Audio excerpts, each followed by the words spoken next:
그동안 바울은 복음 전도를 통해 수많은 이방인들을 그리스도께로 인도했습니다. 하지만 정작 자기 민족, 자기 동족 이스라엘은 여전히 예수님을 거부하고 떠나 있다는 사실입니다. 여기에 대한 바울의 슬픔이 그 마음에 항상 있었던 것입니다. 자, 그렇다면 과연 이 바울의 슬픔과 고통을 통해서 오늘을 살아가는 저와 여러분들에게 말씀하시려는 하나님의 음성이 무엇인지 이제 다시 본문으로 들어가 다 같이 듣게 되기를 간절히 소망합니다. 첫 번째 한번 따라하겠습니다. 동족 구원에 대한 아픈 마음. 우리가 앞에서 살펴보았던 로마서 8장, 이 로마서 8장은 사도 바울의 영적인 확신과 열정으로 가득 찬 단락의 말씀이었습니다. 이 같은 분위기는 8장을 시작하면서부터 점점 끝을 향해 갈수록 고조되었고 마지막 끝부분에서는 최고조에 다다랐습니다. 우리 다시 한번 지난주와 함께 봤던 38절, 39절 읽도록 하겠습니다. 시작. 내가 확신하노니 사망이나 생명이나 천사들이나 권세자들이나 현재일이나 장래일이나 능력이나 높음이나 깊음이나 다른 어떤 피조물이라도 우리를 우리 주 그리스도 예수 안에 있는 하나님의 사랑에서 끊을 수 없으리라. 얼마나 확신과 그리고 충만한 가운데서의 선포입니까? 자, 그런데 이 같은 확신과 열정적인 분위기의 목소리가 9장을 시작하면서부터 완전히 다른 분위기로 바뀌고 있습니다. 자, 오늘 본문 1절과 2절입니다. 시작. 내가 그리스도 안에서 참말을 하고 거짓말을 아니하노라. 나에게 큰 근심이 있는 것과 마음에 그치지 않는 고통이 있는 것을 내 양심이 성령 안에서 나와 더불어 증언하노니. 바울의 마음속에 그치지 않는 고통, 근심, 그게 있다고 토로하고 있어요.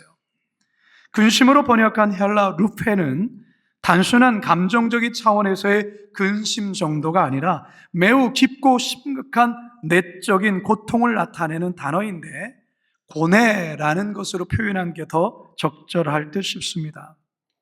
고통으로 번역한 헬라 단어 오드네, 불타는 것 같은 비탄을 나타내는 고대 단어인데요. 이러한 바울의 고통이 그치지 않다고 말하고 있는 것입니다. 자, 그렇다면 사도 바울이 이처럼 지속적으로 고뇌하며 극심한 고뇌 속에 아파하며 극심한 고통, 그 고통이 구체적으로 무엇이고 누구 때문에 겪고 있는 고통일까? 자, 3절 상반절입니다. 시작. 나의 형제 곧 고륙의 친척을 위하여. 형제라는 것은 같은 어머니의 태에서 나온 자식을 뜻합니다.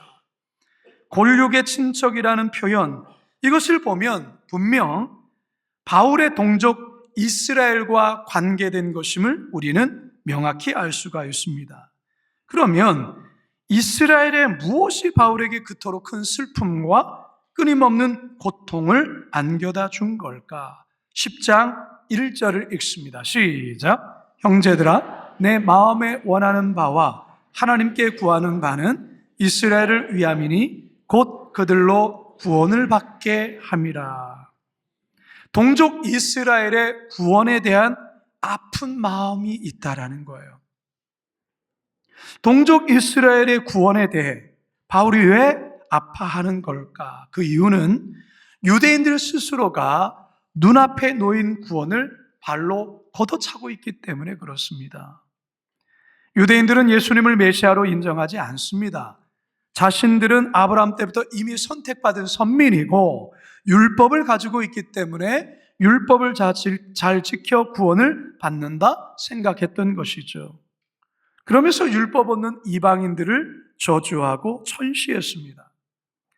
사도 바울은 로마서 3장과 이어지는 말씀 속에서 유대인들의 이 같은 잘못된 구원관에 대해서 하나하나 조목조목 논리적으로 반박하며 설명을 했습니다. 그럼에도 불구하고 여전히 예수님을 메시아로 인정하지 않고 거부하며 멸망의 길로 가고 있는 그들에 대해서 사도 바울은 동족 이스라엘에 대한 크나큰 슬픔과 고통으로 아파했다라는 것입니다. 사랑하는 성도 여러분, 여러분들 마음에도 그치지 않는 어떤 고통과 슬픔이 있습니까?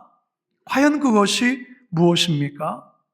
바울이 그랬던 것처럼 가족이나 친척 혹은 가까운 친구나 지인 중에 여전히 예수님을 거부하고 하나님을 떠나 사는 것에 대한 그런 아픈 마음입니까?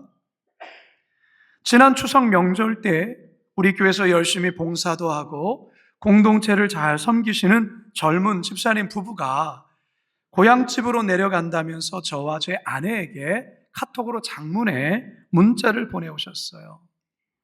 그 카톡의 내용은 어떤 내용이냐면 아직 예수님을 믿지 않은 부모님에게 이번 명절에 내려가서 복음을 전하려 한다라는 거예요. 그동안 명절 맞아 고향집에 가서 예수님 이야기를 하면 듣지도 않고 너나 잘 믿어라, 그렇게 거부했던 것이죠. 근데 이제 부모님의 연세가 점점 많아지고 언제 돌아가실지도 모르는 상황이기 때문에 이번만큼은 꼭 가서 복음을 전하고 예수님 영접까지 성공하고 싶다며 중보기도를 부탁하는 거였어요. 여러분, 이 젊은 부부 집사님의 부모님 예수님 영접하셨을까요? 네, 영접하셨어요.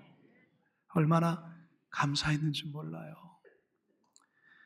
성도 여러분, 여러분들 마음에 가족 구원에 대한 근심과 아픔이 있는 분 계실 줄 압니다. 뿐만 아니라 오늘의 이 바울처럼 조국 대한민국에 대한 아픈 마음, 그리고 저 북녘 땅에 있는 북한 땅에 대한 그치지 않은 고통과 근심을 갖고 있는 분 계실 줄 압니다. 사실 이 마음 하나님의 마음이에요. 이 그치지 않는 고통과 이 그치지 않는 아픔, 그게 하나님의 마음인 거예요. 바라기는 오늘 말씀을 듣는 중에 우리 마음에 이 마음이 회복되기를 원합니다. 바울처럼 동족에 대한 아픔이 다시금 살아나기를 주님의 이름으로 축원합니다. 두 번째 따라 합시다. 동족 구원에 대한 간절한 기도. 우리나라가 36년간 일본의 억압 속에 온갖 고초를 겪을 때 광복의 그날만을 애타게 바라며 독립운동을 펼쳤던 애국지사들이 많았습니다. 그 중에 한 분을 꼽으라고 하면 김구 선생님을 꼽을 수가 있는데요. 김구 선생님이 쓴 글에 나의 소원이라는 제목의 글이 있습니다. 그 글에 이런 내용이 쓰여 있죠. 내 소원이 무엇이냐 하고 하나님이 물으시면 나는 서슴지 않고 내 소원은 대한 독립이요 라고 대답할 것이다. 그 다음 소원은 무엇이냐 하면 나는 또 우리나라의 독립이요 할 것이요. 또 그 다음 소원이 무엇이냐 하는 세 번째 물음에도 나는 더욱 소리를 높여서 나의 소원은 우리나라 대안의 완전한 자주 독립이요 라고 대답할 것이다.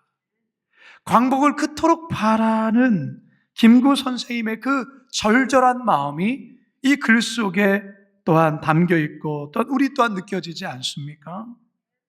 자, 그런데요, 저는 오늘 우리가 읽은 이 본문 속에서 김구 선생님 못지않게, 아니 그보다 더한 마음으로 민족 구원, 동족 구원을 바라는 사도 바울의 마음을 볼 수가 있어요.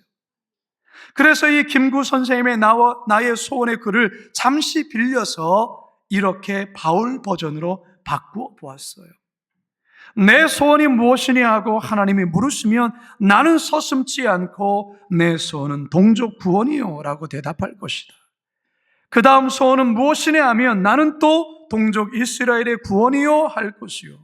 또 그 다음 소원이 무엇이냐는 세 번째 물음에도 나는 더욱 소리를 높여서 나의 소원은 이스라엘 동족의 구원이요 라고 대답할 것이다.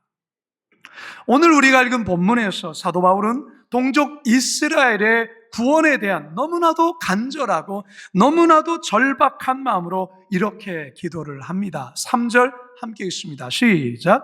나의 형제 곧 골육의 친척을 위하여 내 자신이 저주를 받아 그리스도에게서 끊어질지라도 원하는 바로다. 여러분이 바울의 기도가 어떤 의미의 고백의 기도인지 여러분 아십니까?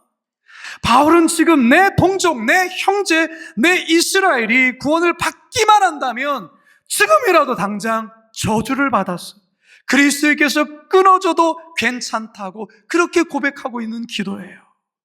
이 고백은 마치 출애굽기 32장에서 금송아지를 숭배한 이스라엘을 심판하려고 칼을 빼든 하나님 앞에 목숨을 걸고 기도하며 이스라엘을 용서해 달라고 요청하고 만일 그러지 못하시겠다면 내 이름을 생명책에서 지워달라고 간청한 모세의 모습과 똑같은 모습이라는 거예요.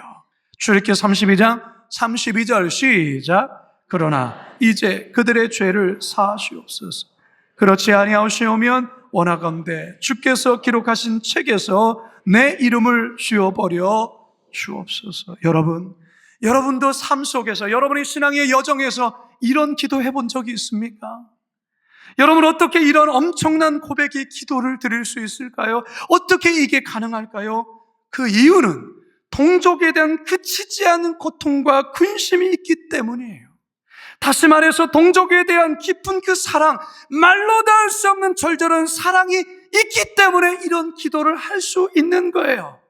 단지 그냥 입술로 그냥 한번 해보는 기도가 아니에요. 바울의 진심이에요. 모세의 진심이에요. 성도 여러분, 하나님은 오늘날도 이런 사람을 찾아요. 하나님은 이런 사람을 그 시대 가운데 하나님의 사람으로 쓰세요.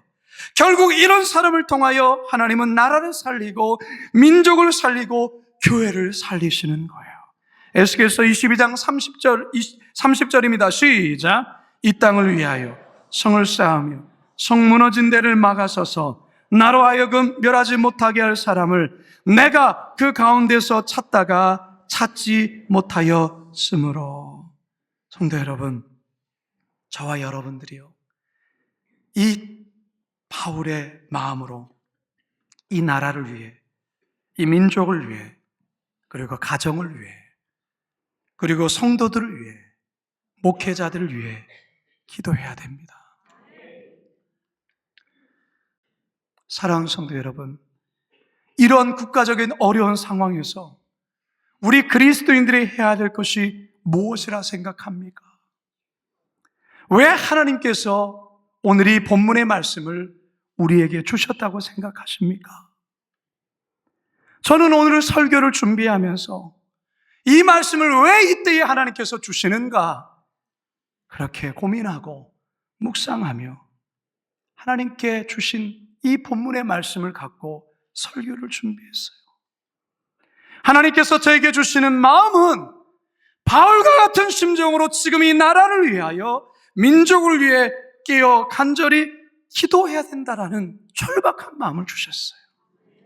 그래서 어제 저는 우리 교회 교육자들과 이 절박한 마음을 나누고, 저를 비롯해 우리 모든 교육자들이 내일 모레 화요일부터 21일 동안 다니엘이 그랬던 것처럼 이 강대성 아래에 엎드려 나라와 민족을 위해 기도하기로 결정을 했어요. 21일간 조를 짜서 교회 형편과 상황을 고려해 1시간씩 릴레이로 우리 목회자들이 이 강대상 밑에서 나라와 민족을 위하여 눈물을 뿌려 기도하려고 합니다. 우리 성도님들 중에서도 같은 감동이 온다면 새벽 기도에 나오셔서 기도해도 좋습니다. 저녁 기도에 나오셔서 기도해도 좋습니다. 그 사이에 우리 교회는 항상 오픈되어 있기 때문에 이 성전에 나와서 여러분 1시간 나라와 민족을 위해 기도해 주시기를 바랍니다. 지금은 그 어느 때보다 나라를 위해 기도할 때예요. 사도 바울과 같은 이 애끓는 마음으로, 모세와 같은 애끓는 마음으로 나라와 지도자를 위하여, 위종자들을 위하여, 조국 대한민국을 위하여 기도할 때라는 거예요. 하나님의 선한 뜻이 어디 있는지 우리는 알 수 없지만 하나님의 선한 뜻이 이 대한민국 땅에 이루어지도록 역사의 주관자가 되시고 대한민국을 이끌어가신 하나님의 그 놀라운 주관이, 역사가 우리의 기도 가운데 하나님께서 역사하시고 인도해 주실 줄로 믿습니다. 우리 하나님께서 우리의 기도에 반드시 좋은 것으로 응답해 주실 줄로 믿습니다. 마지막 세 번째 따라 합시다. 동족 구원에 대한 기대와 소망. 바울이 이처럼 동족에 대한 안타까움과 슬픔이 컸던 이유는 무엇입니까? 하나님께서 이스라엘에게 주신 특별하고도 놀라운 특권이 유대인들의 손에 쥐어졌음에도 불구하고 정작 하나님의 뜻을 거스르며 저주와 심판을 향해 가는 것에 대한 안타까움 때문이었어요. 그래서 동족 구원에 관해 애타는 심정으로 기도했던 것입니다. 사도 바울은 유대인들에게만 주어진 특권에 관해서 로마서 2장과 로마서 3장에서 이미 언급을 했어요. 근데 바울은 다시 9장에서 이 유대인들에게 주신 놀랍고도 특별한 특권에 대하여 더 완전한 목록을 설명하고 있습니다. 그게 4절과 5절이에요. 함께 읽습니다. 시작. 그들은 이스라엘 사람이라. 그들에게는 양자됨과 영광과 언약들과 율법을 세우신 것과 예배와 약속들이 있고 조상들도 그들의 것이요 육신으로 하면 그리스도가 그들에게서 나셨으니 그는 만물 위에 계셔서 세세의 찬양을 받으실 하나님이시니라. 아멘.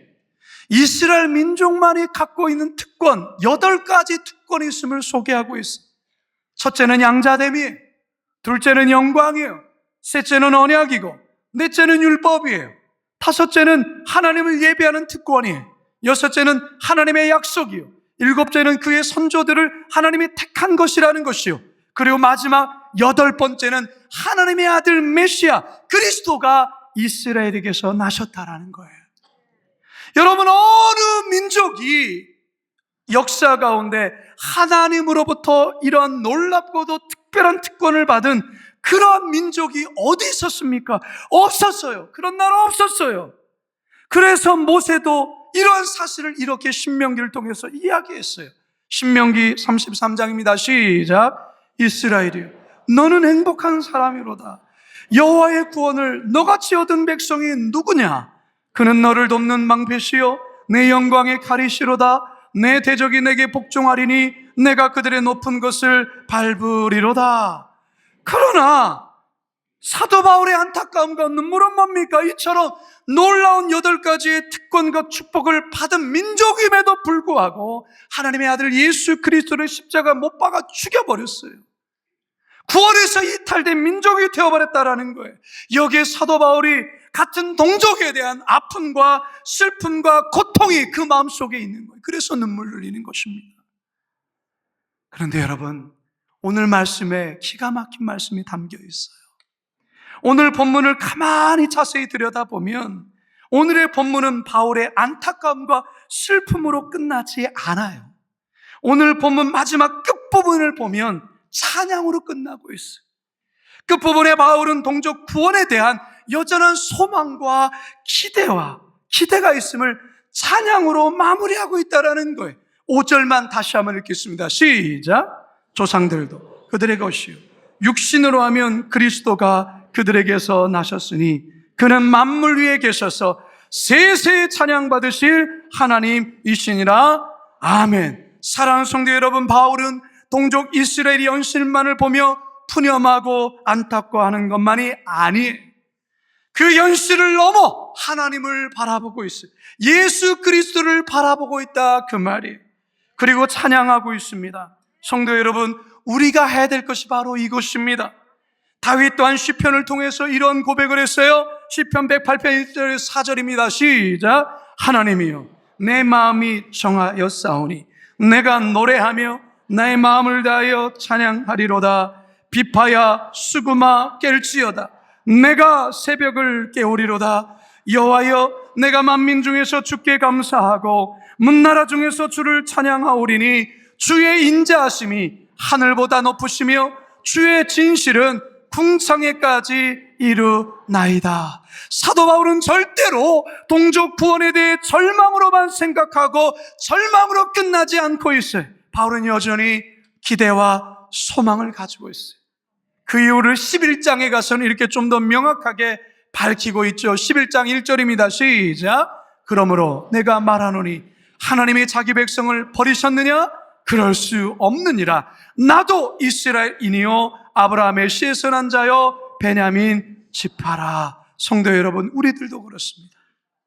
아무리 나라가 어지럽고 어렵다 해도, 어둡다 해도, 우리의 미래가 잘 보이지 않고 캄캄하다 해도 우리 하나님이 계시기에, 우리 하나님이 여기 계시기에, 우리 하나님이 이 나라 이 민족 가운데 계시기에, 그리고 우리가 간절히 기도하시기에 하나님께서 이 민족 지켜주실 줄로 믿습니다. 사랑하는 여러분, 3년 4개월의 코로나를 여러분 기억하십니까? 코로나가 처음 발생했을 때 여러분 교회조차 나올 수가 없었어요. 나온다 할지라도 거리 두기를 하고 마스크를 쓰고 그렇게 앉았었어요. 그게 3년 4개월이었어요. 그런 어려움이 온 지구상을 덮었고 우리나라도 덮었고 우리 교회도 덮었어요. 그때 우리는 간절히 기도했어요. 하나님께 기도했죠. 눈을 들어 주님을 바라보았어요. 현실에만 매몰되지 않고 눈을 들어 주님을 바라보았어요. 여러분, 이 나라의 주권자는 하나님이십니다. 역사의 주관자는 하나님이십니다. 그러하기 때문에 우리는 눈을 들어 하나님을 바라보며 하나님을 사랑해야 될 줄로 믿습니다. 이제 저는 말씀을 맺겠습니다. 우리 하나님께서 우리에게 이런 약속의 말씀을 주셨어요. 우리가 코로나 상황에서 이 말씀을 참 많이 선포하며 기도했어요. 그런데 하나님께서 이 기도대로 응답해 주셨어요. 그 말씀 우리가 다시 한번 큰 소리로 선포했으면 좋겠습니다. 역대하 7장 13절에서 16절 시작. 혹 내가 하늘을 닫고 비를 내리지 아니하거나 혹 메뚜기들에게 토산을 먹게 하거나 혹 전염병이 내 백성 가운데 유행하게 할 때에 내 이름으로 일컫는 내 백성이 그들의 악한 길에서 떠나 스스로 낮추고 기도하여 내 얼굴을 찾으면 내가 하늘에서 듣고 그들의 죄를 사하고 그들의 땅을 고칠지라.